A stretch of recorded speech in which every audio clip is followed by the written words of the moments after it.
Marami ang sobrang nalulungkot at halos buong bansa ay ipinakita ang suporta na ibinigay nila kay Pangulong Duterte or former President Rodrigo Duterte.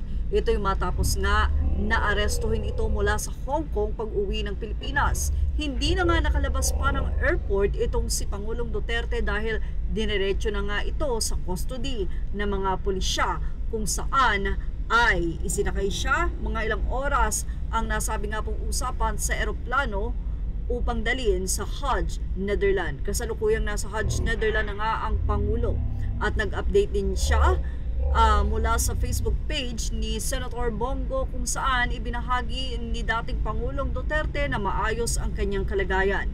Inassist din siya ng mga nurse doon para masigurado ang kalusugan niya ay nasa maayos na sitwasyon. Ilang mga netizen at isang netizen naman ang nagpahayag ng kanyang saloobin na aniya ay may chance na makalabas si Pangulong Duterte at hindi aabutin ito ng 8 years gaya ng sinasabi ng isa nga pong staff or isa sa executive staff ng ICC. Anyway, isang netizen ang nagsabi na patibong daw ang ginawa ni former Duterte sa pagsama sa ICC at nahulog daw sa patabong na ito ang ngayon ay kasalukuyang administrasyon. Hindi daw lingid sa kaalaman ng marami na matagal nang matalas ang pananaw ni dating Pangulong Rodrigo Duterte pagdating sa larangan ng politika at estratehiya. At sa nangyari kahapon kung saan nangyari kamakailan lamang kung saan siya ay agad na dinala sa Netherlands nang hindi dumaan sa tamang proseso. Tila malinaw daw na nagtagumpay siya sa isang napakaingat na bitag laban sa kasalukuyang administrasyon at sa Philippine National Police or PNP na kung saan ang paghuli kay dating Pangulong Duterte ay pinamunuan ni General Torre. Ang paglabag sa Rome Statue at ang Poisonous Tree. Isa sa pinakamahalagang aspeto ng batas sa International Criminal Court or ICC ay ang pagsunod sa Article 593 ng Rome Statute na nagsaad ng sino mang inaresto ay may karapatan munang dumaan sa korte ng kanilang sariling bansa para sa interim release o pansamantalang paglaya habang inaayos ang proseso ng pagsuko. Ang competent authority sa kasong ito ay ang Hukumang Supreme Court PH ng Pilipinas at ang custodial state ay ang Pilipinas din. Ngunit ano ang nangyari? Diretsong dinala si Duterte sa Netherlands nang hindi man lang dumaan sa tamang proseso. Ito ay isang malinaw na paglabag sa batas ng ICC mismo.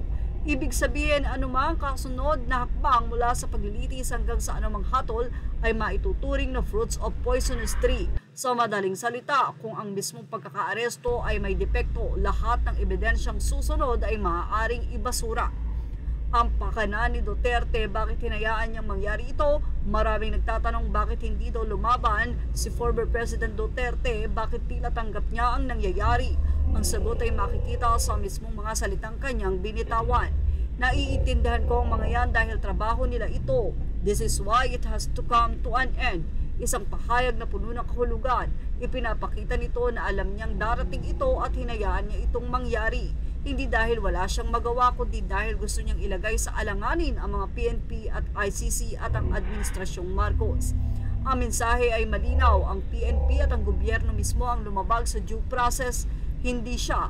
Sa ganitong paraan, hindi lang niya napakita ang kahinaan ng kasalukuyang administrasyon, kundi nilagay rin niya sa peligro ang mismong kaso laban sa kanya. Paano nahulog ang Marcos admin at PNP sa bitag?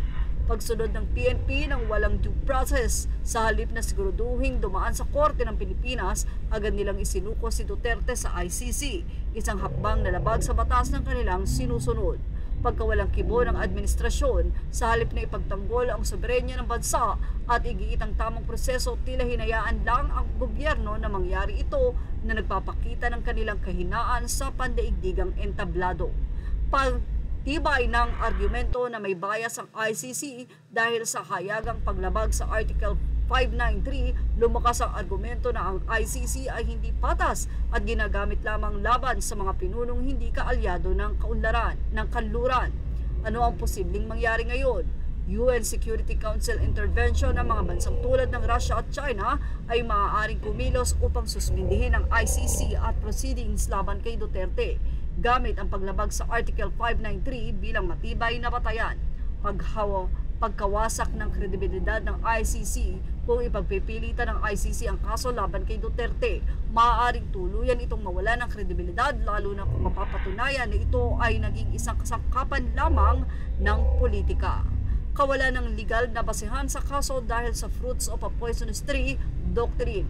Posibleng maibasura ang kaso laban kay Duterte na magbibigay sa kanya ng isang makasaysayang panalo kahit pa nasa Netherlands na siya.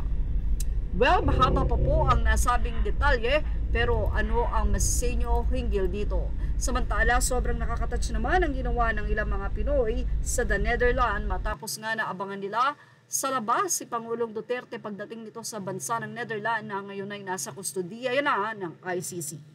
Yan ang ating showbiz na update. Patuloy lang pong tumutok for more. Thank you for watching. Images and videos are credited to the rightful owners.